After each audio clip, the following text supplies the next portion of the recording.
Church on Sunday, don't get on my knees to pray, don't memorize the books of the Bible, got my own special way, I know.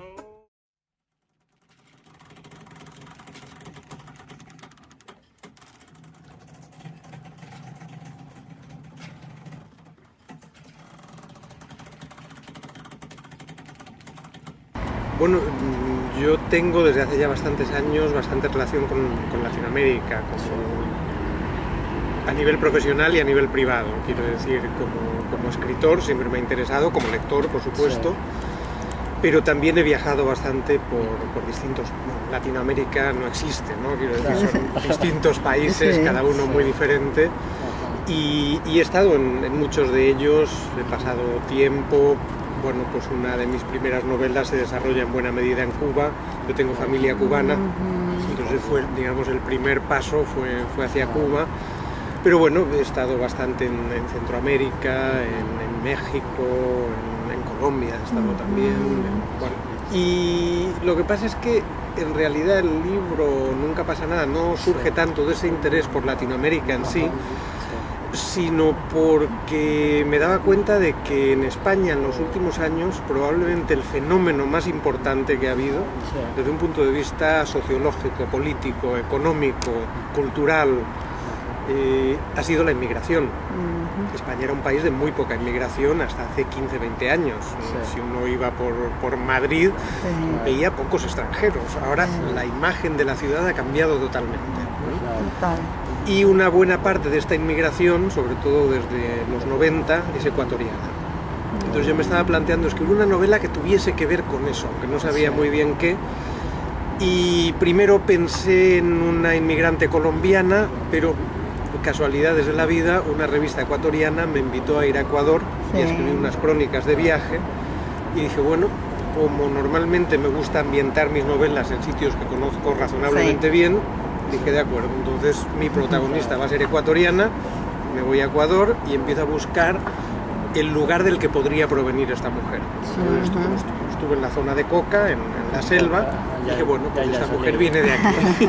Y me empecé a mirar pensando, bueno, pues cómo había sido su niñez, a preguntar a gente, cómo se vivía allí, cómo iban al colegio, pues porque era una zona en la que tampoco no era Coca, era más adentro, río arriba, entonces tampoco había carreteras, entonces ver que iban al colegio en barco, todo ese tipo de detalles que son importantes cuando estás escribiendo.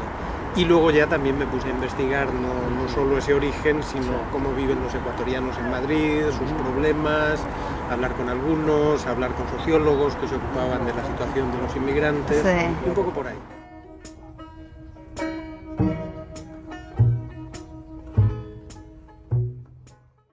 Pues el asunto arrancó en una invitación que me hicieron hace 2 años a dar una conferencia, una charla en una universidad americana, en Lehigh.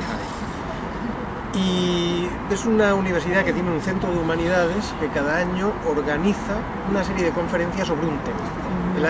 Ese año el tema era el exceso.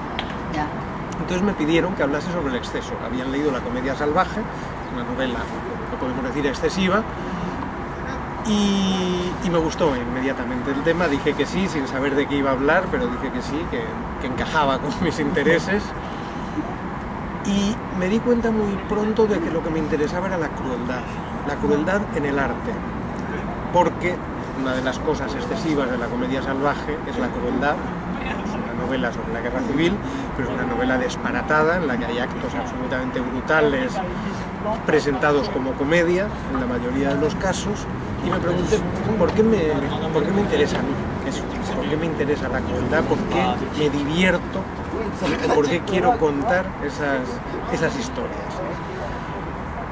Y pensé, en el fondo, ahí detrás hay un discurso ético, que para mí fue un descubrimiento el manifestarlo. De alguna manera estaba por ahí en mi inconsciente que eso que estaba haciendo no era un mero espectáculo, no era un entretenimiento, no era divertirme con la sangre, sino que yo quería algo más. Y viendo otros libros míos llegué a la conclusión de que había una preocupación ética detrás de esas escenas brutales. Y empecé a pensar por qué. Y si hay algo en la cultura española que empuja esa crueldad. Y pensé en Goya, por ejemplo, pensé en Buñuel, pensé en muchos artistas españoles que trabajan con la crueldad. E investigando el tema me di cuenta de que hay, no en España, sino en todo el mundo, toda una serie de autores crueles, Bataille, en Historia del Ojo, que no utilizan la crueldad como diversión, ni como catarsis, ni como espectáculo, que es aquello a lo que estamos habituados en nuestra sociedad. No nos molesta la crueldad, vamos al cine a ver cabezas cortadas, ¿no? Vamos a ver a Tarantino, una explosión de sangre y nos encanta al parecer, ¿no? Pero no era lo mío.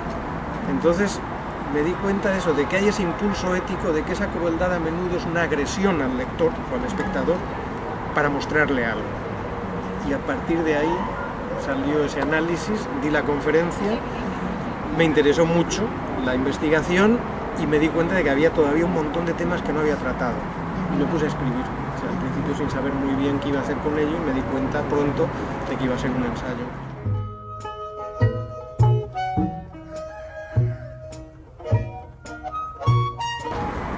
Bueno, como yo creo la mayoría de los españoles de mi edad somos literariamente hijos del boom.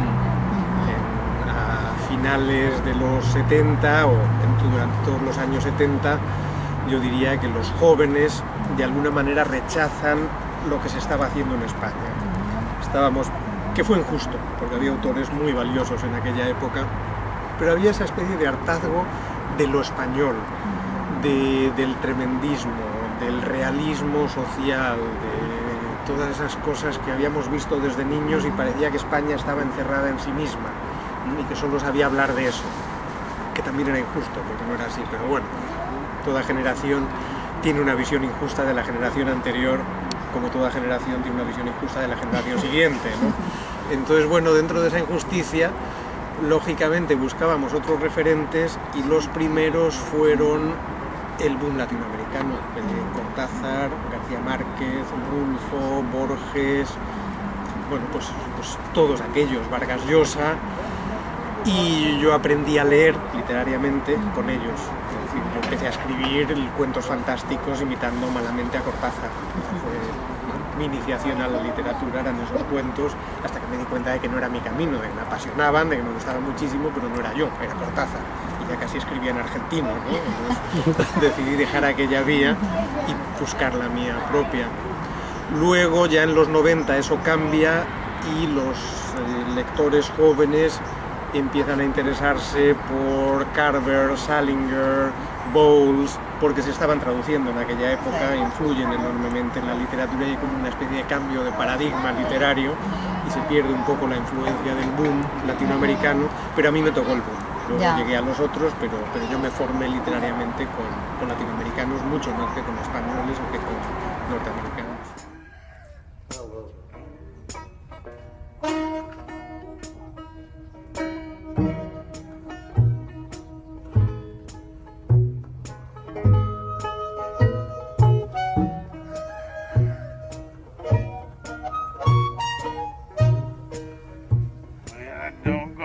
Church on Sunday, don't get on my knees to pray, don't memorize the books of the Bible, got my own special way.